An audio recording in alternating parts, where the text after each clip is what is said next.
That night, at 2:17 a.m., love didn't end. It was murdered by a notification on a tablet. She swore it was just coffee to discuss marketing, but the photos in her iCloud told a story of betrayal, financed by the dream I had built for her. So, before the sun even came up, I dismantled her empire. Every account, every card, every dollar. It was all gone. And the best part, she would only find out at the worst possible moment, when it was time to pay her employees.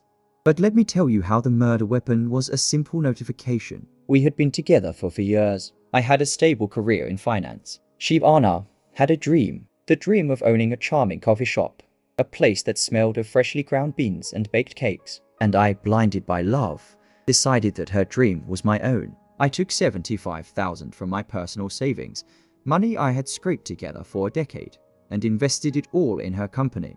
If you love stories where justice is served, hit that like button and subscribe so you don't miss what happens next. Legally, I was the investing partner, the primary administrator on the business bank account. But in practice, I was just the guy who believed in her. The account was hers.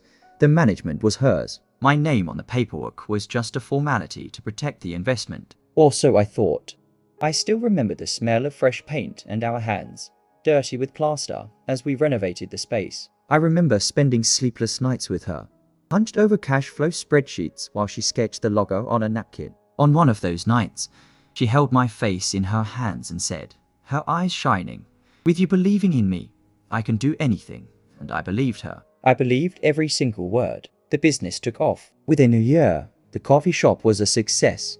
And that's when things started to change. She mentioned needing some marketing advice, and that she was going to meet an old friend from college for it. Her ex-boyfriend. "It's just coffee, honey. It's professional, I swear," she said, giving me a quick kiss before she left. I felt a strange knot in my stomach, but I ignored it. It was paranoia, stupid jealousy. I needed to trust the woman whose dream I was funding. I had to. The first coffee became the first of many. The excuses were always the same. Meeting with suppliers, market research, a branding workshop, and with every meeting, a piece of our intimacy fractured. The first clear sign was her phone. A device that used to be left casually on the sofa was now always face down, locked with a passcode I didn't know. When I asked, her response was sharp. "It's work stuff. I need my privacy." Then came the business account statements. I did a monthly check, purely as a formality. And I started seeing strange things. Expensive dinners at restaurants she knew I hated. It was a dinner with a potential investor, she'd say. But the bill was always for 2 people. The straw that broke the camel's back was an $1,800 charge at a spa hotel in the countryside on a Tuesday. The excuse? An immersive retreat for entrepreneurs. The truth didn't come from an investigation. It arrived by chance, like a thief in the night. It was a Thursday. I couldn't sleep, an unexplainable anxiety eating away at me. I got up for a glass of water and walked through the living room. Her tablet, which was connected to our shared iCloud for photos, was charging on the coffee table. The house was completely silent. And then the screen lit up. The blue glow cut through the darkness. A WhatsApp notification. His name. And a preview of the message that stopped my heart. "Good thing your boyfriend is dumb enough to fund our coffee dates every weekend. Today's hotel was the best. Can't wait for the next one." The air in the room grew thick, heavy. I couldn't breathe. My heart didn't race. It stopped. For 1, 2, 3 seconds. And when it started beating again, it was different. It was cold, methodical. Right in that moment, I knew what I had to do. If you're already waiting for the revenge, support me with a like and subscribe to see justice in action. With my hands shaking, not from pain, but from an icy rage, I picked up the tablet.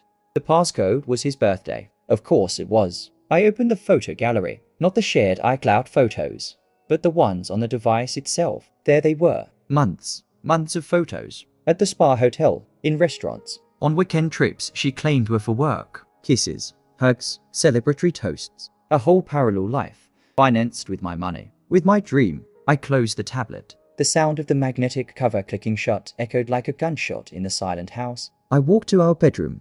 She was sleeping peacefully, a serene smile on her face, the smile of someone who thought they had the world fooled. In that exact second, the grief was over. The sadness evaporated. What remained was the clarity of a predator. She didn't cheat on a boyfriend. She betrayed a business partner. And betraying a partner has contractual consequences. I picked up my phone and got to work. For the next 24 hours, I moved like a ghost, while she hummed around the house, talking about a new kind of coffee bean she wanted to import. I executed my plan. My mind, once filled with shared dreams, was now a war room. Objective 1. Secure the capital. I called Mr. Roberts, the bank manager who had known me for years. Roberts, good morning. I need to activate the partnership dissolution clause on the business account. I am the primary administrator. There was a silence on the other end. Did something happen, son? Just a business decision, Roberts. Just business. I scheduled the transfer of 100% of the remaining balance, every single cent, to a personal account of mine. The transaction would be effective the next morning. Objective 2. Cut of the supplies. I went into the banking app, and one by one, I cancelled every additional corporate credit card. Hers, the shop manager's. All of them. Limit 0. Access denied. Objective 3. Burn the foundation. I opened my email and found the lease agreement for the coffee shop. The contract, of course, was in my name. I was the guarantor. I drafted a simple and direct email to the real estate agency, informing them that, as per clause 17, I had no interest in renewing the lease and requested the property be vacated in 30 days. Send. It was the 15th of the month, payday for the employees. The day to pay suppliers. I was in my office, staring at my computer screen, when my phone rang. It was her. I answered and put it on speaker. Her voice was pure panic. Honey, something weird is happening. I can't pay the staff. The access to the banking app has been blocked. I took a sip of coffee. It hasn't been blocked, Anna. It's been closed. Silence. A heavy silence, filled with confusion. What do you mean closed? I need to pay people. That's no longer your problem, I said, in the calmest voice I'd ever had. In fact, the company is no longer your problem. What are you talking about? Have you gone insane? Her voice rose, bordering on hysterical. No, I've become lucid. Our partnership is over. I recommend you find a new investor. Maybe your marketing consultant can help. The scream she let out on the other end of the line was almost satisfying. She hung up. 2 minutes later, the phone rang again. It was the shop manager. Sir, the company card was declined at the grocery store. The milk suppliers are here and we can't pay them. What should I do? Camilla, I said kindly. I'm very sorry about this. The company ceased operations today. Please inform the team that their pay will be sent directly from my personal account, but that today is everyone's last day of work. The consequences cascaded. Her phone didn't stop ringing. Suppliers, employees, the real estate agency. Her dream, built on my trust, crumbled in less than 3 hours. The house of cards collapsed with a single breath of truth. The final bomb wasn't the money. It was the humiliation. The ex-boyfriend, the consultant, was also one of the graphic design suppliers. When his payment didn't arrive, he called her, demanding it. From what I heard later through mutual friends, the conversation was ugly. He told her he was only with her for the status and the promising business, that without the money, she had nothing to offer. She didn't just lose her boyfriend and her company, she lost her lover on the same day. The entire illusion shattered. That night, she showed up at my door. Her face was streaked with mascara, her eyes swollen from crying. She looked small, fragile. The image of the powerful, entrepreneurial woman had vanished. We need to talk, she sobbed. I opened the door just enough so she couldn't come in. No, we don't. It was a mistake. I love you. Please, don't do this to me, she begged, trying to grab my hand. I pulled back.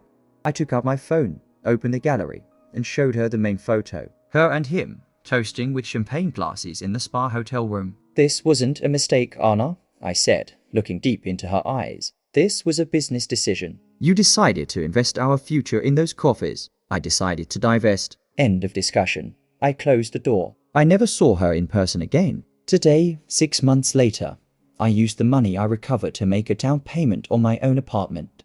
A place that is only mine. I sleep in peace. As for her, I heard she moved back in with her parents, drowning in debt to the suppliers who were never paid. The lesson that stuck with me, burned into my soul, is simple and brutal. Never build your dream on the trust you plan to destroy, because when the foundation gives way, everything you've built comes crashing down. And sometimes the person you betray is the only one who knows exactly where all the pillars are. If you believe justice must prevail and you like stories with powerful endings, this is the channel for you. Like this video and make sure you are subscribed with notifications turned on so you never miss a story.